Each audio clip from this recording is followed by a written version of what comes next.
زهقتي من حيرة كل يوم ومش عارفة تطبخي ايه؟ طب ما تجيبي كده شوية سجق وتعالي نعمل احلى طواجن مكرونة بالسجق. تطلع معاكي مستوية وجميلة جدا.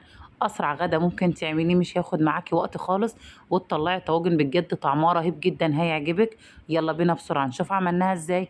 بس قبل اي حاجة نصلي على الرسول في الكومنتات.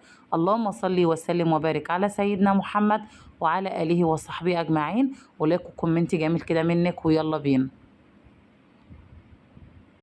اول حاجه هنعملها كده الصلصه او الصوص اللي هنسوي بيه الطواجن بتاعتنا.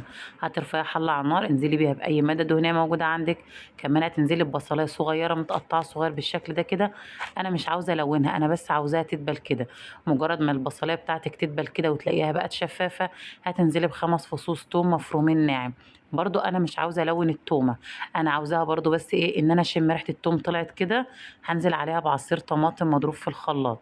تمام. اهم حاجه البصلايه مش عايزاها تلون، والتومه كمان مش عايزاها تلون.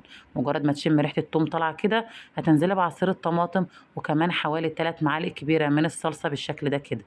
البهارات بتاعتي بسيطه خالص. ملح وفلفل 7 بهارات وكزبره وكمون وبابريكا. وحوالي ربع معلقه كده من السكر طبعا عشان الصلصه. وهسيبها كده تسبك معايا نص تسبيكه.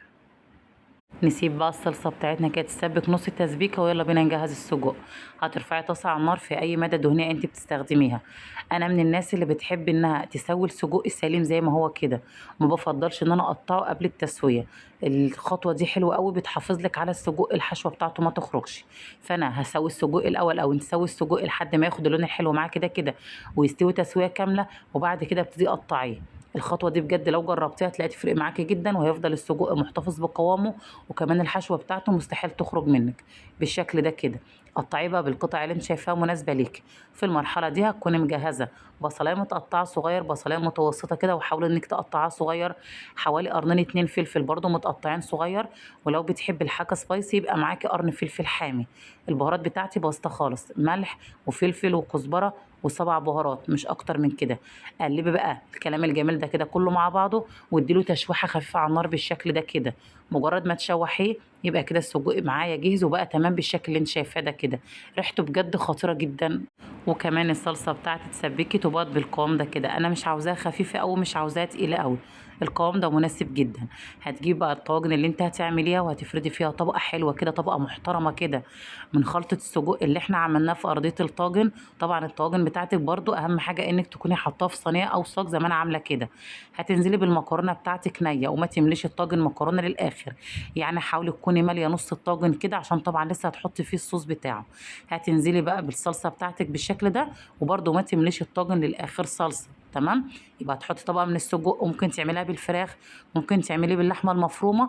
المتاح عندك اشتغلي بيه، اهم حاجه ما تمليش الطاجن للاخر.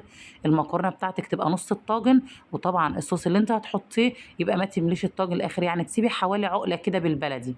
تمام. هتقفليه كويس جدا بفويل، هتدخليه فرن سخن على الرف اللي تحت. هيقعد معاكي من ربع ساعه لتلت ساعه. وهيطلع معاكي بالشكل ده بجد ريحته جميلة جدا هيعجبكم. وطعمه بقى في حتة تانية خالص.